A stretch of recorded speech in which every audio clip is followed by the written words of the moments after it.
এই স্তরের আলোচ্য বিষয় হলো যে ক্লাস 10 এর ওজোন স্তর। এই ওজোন স্তর কি? না, ওজোন স্তর হলো আমাদের বায়ুমণ্ডলের একটি স্তর যেখানে ওজোন গ্যাস বেশি পরিমাণে থাকে। এই স্তর আমাদের পৃথিবীকে সূর্যের ক্ষতিকর অতিবেগুনি রশ্মি বা আল্ট্রাভায়োলেশন থেকে রক্ষা করে। এটি কোথায় থাকে? না, এটি ওজোন স্তরের মূলত স্ট্র্যাটোস্ফিয়ারে থাকে এবং ভূপৃষ্ঠ থেকে প্রায় ১০ থেকে ৫০ কিলোমিটার উপরে অবস্থান করে।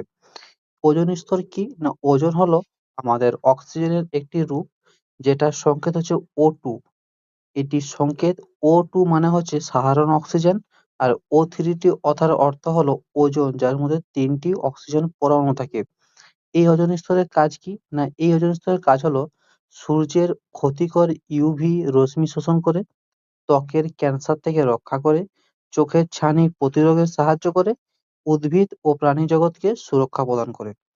ওজোন স্তরের ক্ষয় কি বলা হয়েছে? বলছে কিছু ক্ষতিকর গ্যাস যেমন সিএফসি, যার ফুল ফর্ম হলো ক্লোরোফ্লুরোকার্বন, ওজোন স্তরকে ক্ষতি করে। এই সমস্যার সমাধানের জন্য ১৯৮৭ সালে মন্ট্রিয়াল প্রোটোকল চুক্তি করা হয়।